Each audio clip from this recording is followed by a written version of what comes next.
Councillor Fletcher. I just wondered, I did ask a deputant about the zoning, and Chair said that's better answered by staff. Is it commercial residential zoning or just commercial? I believe it's commercial residential, but the municipal shelter bylaw basically overrides the other zoning and says this use is as of right in any zone. That's how the bylaw was set up in 2003. Mr. Chair, we Through you, Mr. Chair, it's actually zoned both commercial and residential. Oh, thank you. That's what I looked on the official plan and saw that it was commercial residential, and some of the neighbors are worried that it was simply commercial, but it is zoned for commercial and residential purposes. Correct. Okay, thank you. I just have to ask, because so many people mentioned the map and having things wrong on it. What's with the map that we're hearing about today? So through you, Mr. Chair, to be honest, I think it was our effort to try to identify where services are available. And we developed that map through a combination of the city's open data website, research that our staff do, and I think there were a couple locations on that map that were not accurate, and I apologize for that. But I would say most of the information, the bulk of it was actually quite accurate. So there were some mistakes when it was presented to the public. So does it surprise you that they were concerned about that? No, it doesn't surprise me. Doesn't surprise you, okay.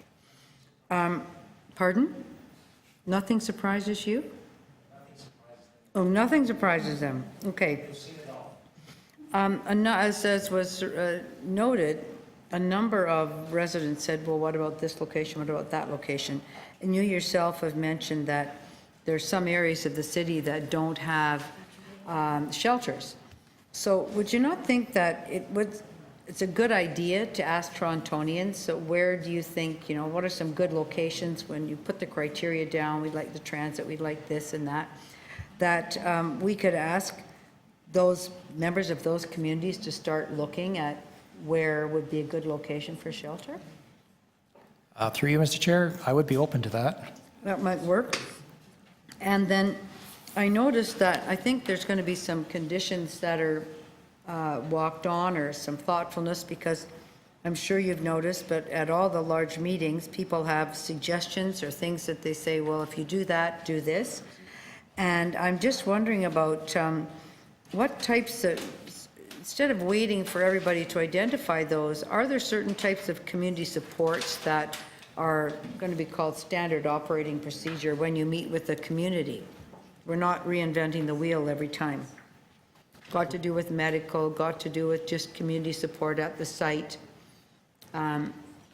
Is that all built in here, or are we starting through the local councillor having to add those all in? So through the chair, that's one of the things we're learning as we go in terms of providing, as you say, if there's a set list of things we could identify. I think we need to be clear in terms of what kind of services are being provided from the shelter location, or the connections we're going to make. Plus, I think what we're seeing in terms of best practices is looking at the local community, which often has deficits to begin with, and using this as an opportunity to have a discussion and bring in other parts of the city. This would be a city-run shelter, so it's an opportunity to bring in other parts of the city, like public health, like TTC, like the other parts of the city, to help with that discussion. That's not been happening in that same way. You didn't have public health at that meeting, or? So through the chair, that normally happens a bit later in the process. I think what we're saying is, we need to sort of move that up and have those things identified earlier in the process. And my last question, I think, is to real estate.